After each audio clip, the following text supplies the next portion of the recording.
Start. Mr. Chairman, sir, at the very outset, I thank the government for placing before the House the draft proposals with regard to the second 5-year plan and for giving us an opportunity to discuss them. So far as this plan is concerned, it is our duty to examine whether it is up to our expectations or not. It is our duty to point out to the government our views so far as the plan is concerned. It does not mean that the government have not done their duty as best as they can. I know that this government are not free to suggest what is necessary in the interest of the people of the state. I know that at every stage they have had to follow the instructions issued from time to time from the center. Under these circumstances, I realized that the government had to see that, as far as possible, their recommendations were in accordance with these instructions. So we had to restrict ourselves in the manner in which our plan had to be put up before the central government. In spite of it, it is true that our plan is a realistic one. At the present time, in all countries, planning has become the order of the day. At the outset, I would like to point out that the object of the first plan was twofold. First of all, it was to meet the great deficit in food in all parts of the country. Secondly, we had to deal with inflation. It must be said to the credit of the governments concerned that they have been able to solve the food problem in a satisfactory manner. Now, we may examine the objectives of the second 5-year plan.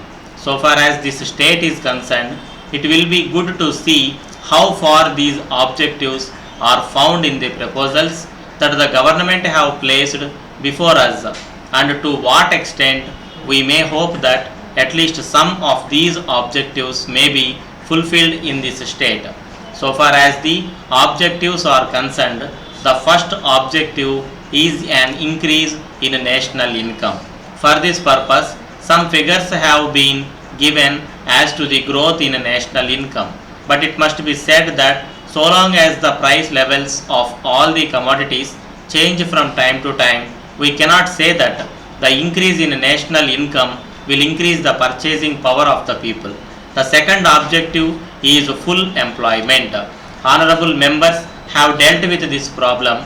I think it is one of the basic factors to be taken into account, but there is no reference in the plan to the number of unemployed people in the different regions. So far as the problem of unemployment is concerned, it is one of the most urgent problems. To say that there will be employment for 12 million people because there are various industrial concerns that will be floated is not correct.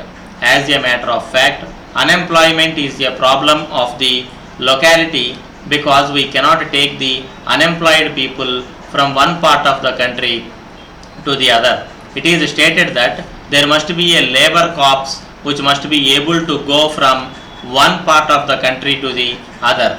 I think there cannot be anything more detrimental than to make the people go out of their villages. I am sure that it is the most difficult thing to raise a labor corps. I would like to point out that unemployment is of various kinds. Honorable members have already dealt with it. The problem of unemployment covers various categories. I think it will be well to consider, so far as our state is concerned, these categories separately and see what can be done. It is true that some of the educated people should be absorbed by the expansion of educational activities in the state. I think that the frustration in this category is a great danger to the state. It is therefore necessary that employment should be found for them. Unless they are given employment, the position with regard to employment will deteriorate. I shall take up some of the main features of the second 5-year plan.